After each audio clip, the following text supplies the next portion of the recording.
అధ్యక్షుడు జీవి రామకృష్ణరావు ఖండించారు. ఈ నేపథ్యంలో రేపు బీజేపీ దాడికి నిరసనగా కరీంనగర్ బంద్ నిర్వహిస్తున్నామని చెప్పారు. బండి సంజయ్ కేంద్ర హోంమంత్రిగా సైనికులకు బదులు గూండాలను ప్రోత్సహిస్తున్నారని మండిపడ్డారు.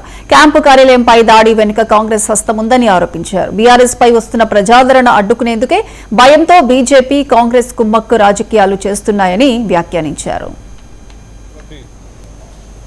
మాజీ మంత్రివర్యులు కరీంనగర్ శాసనసభ్యులు గారి యొక్క క్యాంపు కార్యాలయం మీద భారతీయ జనతా పార్టీ గుండాలు దాడిని మేము తీవ్రంగా ఖండిస్తున్నాము.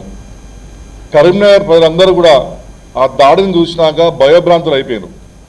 అసలు కరీంనగర్లో గత చరిత్రలో ఎన్నడూ కూడా అధికార కేంద్రాలపైన దాడి ఎన్నడూ జరగలేదు. ఇది మొదటిసారి.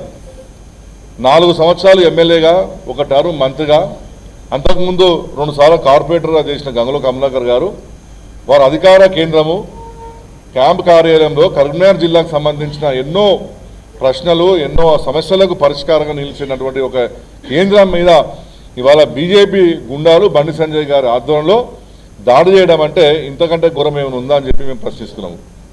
నేను బండి సంజయ్ గారిని ఒకటే సూటి ప్రశ్నిస్తున్నా. మీరు మాత్రం ఏదంటే అది మాట్లాడచ్చు, ఇష్టం వచ్చిన ఆరోపణలు మీరు చేయొచ్చు, కానీ మేము ఆరోపణలు చేస్తే మాత్రం మీరు బలదగించి మా మీద అటాక్ చేస్తారని అడుగుతున్నాను. మీ చరిత్ర ఏంటిది? అసలు ఇవాళ మొత్తము ఈ కరీంనగర్ నగరం మీద భ్రష్టపడ్డానికి కారణము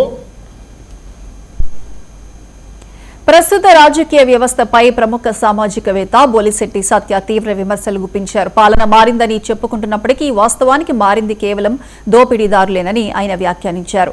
గరీబీ హఠావో నుంచి నేటి రాజకీయ నినాదాల వరకు నాయకులు అధికారంలోకి